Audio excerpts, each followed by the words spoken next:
Hi everyone, this is Yashraj from Sophos Support, and today I will be showing you how to give Sophos Endpoint full disk access permission on macOS Catalina 10.15.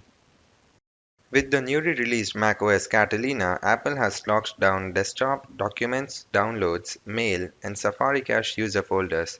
By default, many third-party applications, including Sophos, will not have access to these folders. Several Sophos services require the system level of access in order to detect and clean threads. So, we will manually give Sophos access to the aforementioned user locations by following KB article number 134552. Please note that Sophos Endpoint version 9.9.4 or above is required.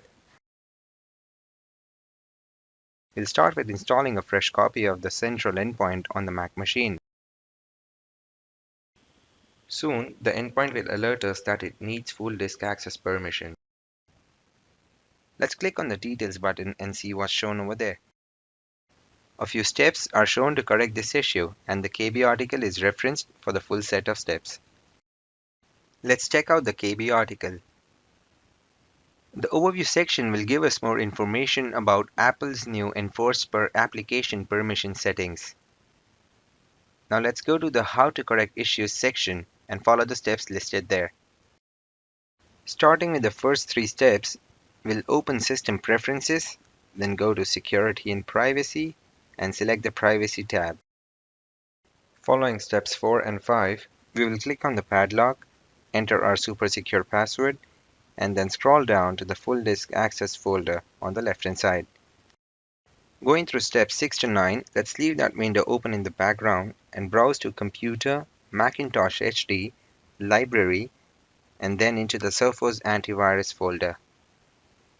Now we need to drag and drop a few items from the Finder window to the Security and Privacy full disk access window. Let's start with Sophos Clean D, then followed by the Sophos Scan Agent, the Sophos Service Manager, followed by the Sophos Endpoint UI Server. This component only needs to be added for the central managed endpoint, and for the alert shown, later and quit now both are valid options.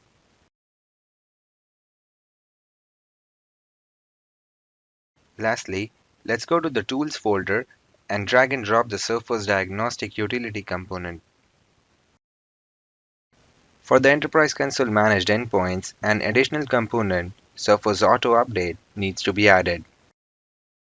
This should fix the permission issue on macOS Catalina. Thanks for watching. For any further questions, please check out the Sophos Central Admin Help Guide, the related KBA, or post and view questions at community.sophos.com. Links available in the video description below.